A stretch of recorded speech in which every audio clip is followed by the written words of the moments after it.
नमस्कार मंडळी, मी Ranjana home cook Ranjana चॅनलवरती आपल्या सर्वांचं पुन्हा एकदा स्वागत आहे। आजची रेसिपी करणार आहे मिक्स डाळ, मिक्स कडधान्य, मिक्स भाज्यांचं सूप मी बनवणार आहे। त्यासाठी काय काय साहित्य मी कुकरमध्ये शिजवून घेणार आहे ते इथे रेसिपीमध्ये दाखवणार आहे।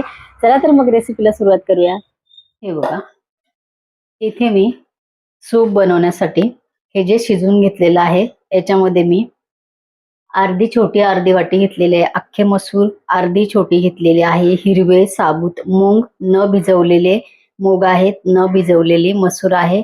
अर्धी वाटी घेतलेली आहे मी सालीची मूग डाळ, अर्धी वाटी घेतलेली आहे मसूर डाळ आणि अर्धी वाटी घेतलेली आहे तूर डाळ।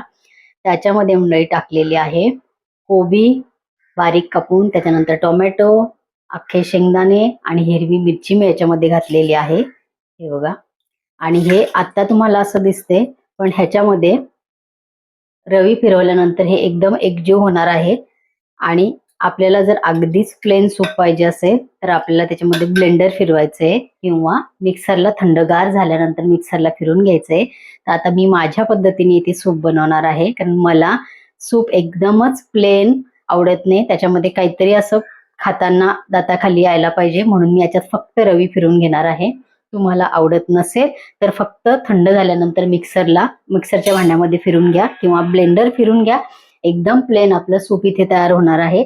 आणि ह्याच्यातच मंडळी मी टोमॅटो तर घातलेलाच आहे अर्धा, आणि मी एवढी घातलेली आहे कच्ची कैरी। कच्च्या कैऱ्या यायला लागल्या तर कच्ची कैरी घाला, किंवा कच्ची कैरी तुमच्याकडे नसेल तर ह्याच शिजताना साहित्यामध्ये 2 ते 3 चिंचेचे तुकडे घ्या, किंवा एवढी एवढी अशी चिंच तुम्ही ह्याच्यामध्ये शिजताना घाला। सूप एकदम छान होणार आहे। तर आता आपल्याला हे सूप घोटून घ्यायचं आहे व्यवस्थित आणि ह्याला फोडणी करायची आहे। तर इथे मी आता रवीच्या साह्याने जेवढं मला व्यवस्थित हे मिक्स करता येणार आहे, फिरवून घेता येणार आहे, प्लेन करता येणार आहे तेवढं मी करणार आहे, कारण मी तुम्हाला माझी सूपची आवड सांगितलेली आहे। पण सूप तुम्ही ब्लेंडर फिरून मिक्सरमध्ये करून प्लेन असं सूप बनवू शकता। खूप छान याचा कलरही येतो, खूप छान चवही येते। आता ह्याच्यात मंडळी तुम्ही शिजताना हिरवी मिरची सुद्धा घालू शकता, पण मला हे फिक्क बनवायचं आहे थोडंसं आदूसाठी, आणि तिखटाचा वापर मी माझा आता नंतर करणार आहे, तर तो इथे तुम्हाला दाखवणार आहे। शिजताना हिरवी मिरची एखादी तुम्ही घालू शकता। हे बघा,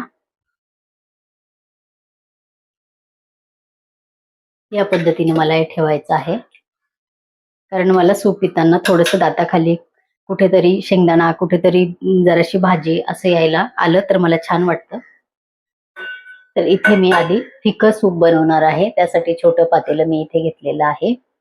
आता तुम्ही इथे बटर किंवा तुपाची फोडणी देऊन सूप बनवू शकता। तर इथे मी आदूच्या याच्यासाठी टाकणार आहे तूप, पण मला तूप आवडत नाही, म्हणजे ठराविकच पदार्थांमध्ये मला तूप आवडतं, बाकी मला तूप आवडत नाही। तर आदूच्या ह्याच्यासाठी मी इथे तुपाचा वापर करणार आहे। व्यवस्थित आपल्याला कडकडीत गरम करायचं आहे। अगदी थोडेसे जिरे आहेत बघा, एवढेच जिऱ्याचा वापर इथे करायचा आहे। थोडंसं घालायचं आहे हिंग, मुलांच्या पोटासाठी हिंग चांगला असतो म्हणून मी थोडासा हिंग, अगदी थोडीशी बघा कणभर हळद आहे। आणि आता इथे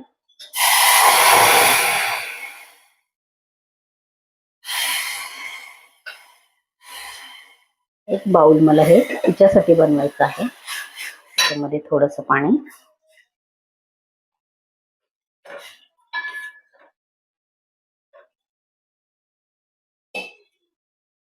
हे ब्लेंडर फिरवलं असतं तर एकदम प्लेन आपलं इथे सूप तयार झालं असतं, पण मी इथे माझ्या आवडीप्रमाणे सूप करते। तुम्ही नक्की प्लेन करून घ्या। चवीपुरतं घालते मीठ, अगदी कणभर घालायचं आहे गूळ। सूप मध्ये थोडासा गूळ घालून बघा टेस्ट छान येते। उकळी येऊ द्यायची आहे, तोपर्यंत मी बारीक कापून घेते कोथिंबीर। सूपला व्यवस्थित उकळी येते, आणि यामध्ये तुम्ही भाज्या खूप प्रकारच्या घालू शकता। मला कोबीचं आणि हे मिक्स मसूर असलेलं सूप खूप आवडतं, माझं आवडीचं सूप आहे हे, म्हणून इथे मी कोबीचाच वापर जास्त करते। तुम्ही याच्यात तुमच्या आवडणाऱ्या सगळ्या भाज्या घालू शकता, शिमला मिरची सुद्धा टाकू शकता। थोडीशी घालायची आहे कोथिंबीर। खळखळून उकळी आलेली आहे। इथे आपलं फिक्क सूप तयार झालेलं आहे। इथे मी दुसरं पातेलं ठेवते. आता तिखट सूपला मला फोडणी घालायची आहे, तर इथे वापरणार आहे कोकोनट ऑइल. तर हे बघा, हे घाण्याचं तेल आहे, लाकडी घाण्याचं. तर हे इथे मी या सूपसाठी फोडणीला वापरणार आहे, कारण हे सूप मी माझ्यासाठी बनवते. तर मला तूप आवडत नाही, लोणी, चीज, बटर, तर हे मला खरंच आवडत नाही. हे सगळ्यांच्या आवडीचे पदार्थ आहे, पण प्रत्येकाची आवड वेगळी असते. मला हे पदार्थ आवडत नाही. इथे तुम्ही लसूण फ्लेवरचा वापर करू शकता, म्हणजे लसूण आणि आलं पेस्ट छान तुम्ही पेस्ट करून ह्याच्यामध्ये घालू शकता, किंवा शिजताना टाकू शकता. तर आलंही मला फार ती टेस्ट आवडत नाही, म्हणून मी आलं आणि लसूण इथे स्किप केलेलं आहे. बाकी शिजताना काय काय घातलेले तुम्हाला दाखवलेलं सांगितलेलं आहे.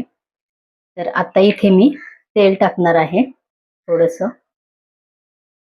तेलामध्ये पाणी होतं, हे बघा, म्हणून 1 टीस्पून मी तेल घेतलेलं आहे. लाकडी घाण्याचं तेल इथे सूपसाठी, भाज्यांसाठी मी वापरते. तेल चांगलं गरम झालं की इथे थोडेसे मी जिरेचे दाणे घेतलेले आहेत, अगदी थोडेसे आहेत. आणि थोडंसं घालणार आहे हिंग. उन्हाळा आहे आता, त्यामुळे पचन आपलं छान होतं. तर हिंगाचा वापर उन्हाळ्यामध्ये तरी बऱ्यापैकी आपण करत असतो, तर करायला पाहिजे.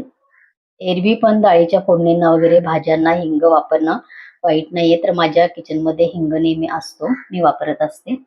तर बघा, हिंग छान आपला तडतडलेला आहे, खमंग वास सुटलेला आहे. अर्धा टीस्पून घेते मी लाल मिरची पावडर, कारण इथे मी मिरची वापरलेली नाही, हिरवी मिरची.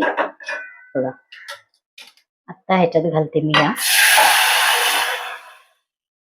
शिजून घेतलेल्या भाज्या आणि कडधान्य आणि डाळी. तर हे सूप मला घट्ट घट्टच ठेवायचं आहे, कारण मी फक्त सूप घेणार आहे. थोडस घालायचं आहे गूळ, अगदी थोडासा गूळ घालते, आणि चवीपुरतं घालायचं आहे मीठ.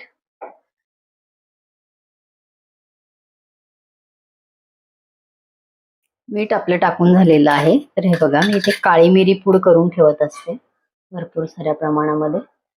तर इथे मी काळी मिरी पूड घेणार आहे. ते किती घेते ते तुम्हाला इथे दाखवते. हे बघा, काळी मिरी पूड टाकणार आहे. थोडस, जेवढी मिरपूड टाकली तेवढंच आपल्याला घालायचं आहे. मॅगी मसाला खळखळून आपल्याला एक उकळी घ्यायची आहे. तोंडाला मस्त चव येते असं हे सूप तयार होतं. तर इथे बघा, सूपला खळखळून उकळी आलेली आहे.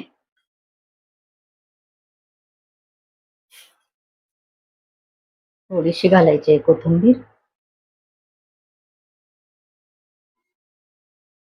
इथे आपलं सूप तयार झालेलं आहे. खूप छान चव येते ह्या पद्धतीने. साधं सिंपल सूप नक्की करून बघा. इथे आपलं सूप तयार झालेलं आहे. गॅस मी इथे बंद करते. जवळून तुम्हाला इथे सूप दाखवते मी. परत एकदा सांगते की प्लेन तुम्हाला हवा असेल तर मिक्सर किंवा ब्लेंडरचा वापर करून इथे प्लेन सूप तुम्ही बनवू शकता. इथे माझ्या आवडीप्रमाणे मला जसं आवडतं तसं सूप इथे तयार झालेलं आहे. इथे आपलं सूप तयार झालेलं आहे. आदू आज मस्त सूप एन्जॉय करणार आहे. तिला हे सूपचे हे प्रकार खूप आवडतात, फक्त तिला तिखट लागत नाही. हे बघा, मस्त आदूचं सूप तयार झालेलं आहे.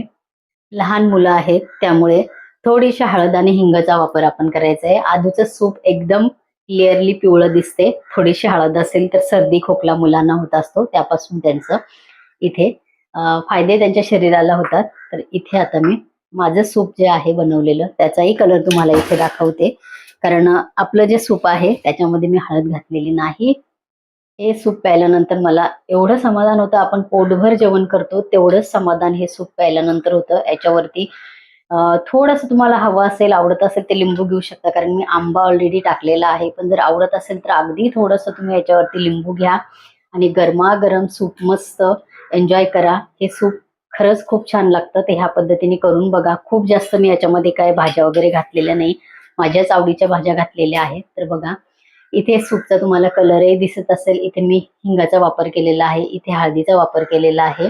डिफरन्स तुम्हाला ह्या सूपमध्ये दिसतोय. आपण एकीकडे हळद थोडीशी घातलेली आहे, एका सूपमध्ये थोडंसं हिंग घातलेला आहे. तर मंडळी, ह्या पद्धतीने नक्की सूप करून बघा. आजची ही सूपची रेसिपी तुम्हाला कशी वाटली कमेंट करायला विसरू नका. या पद्धतीने सूप नक्की करून बघा. परत भेटूया असंच एका छानशा रेसिपी बरोबर. तोपर्यंत बाय.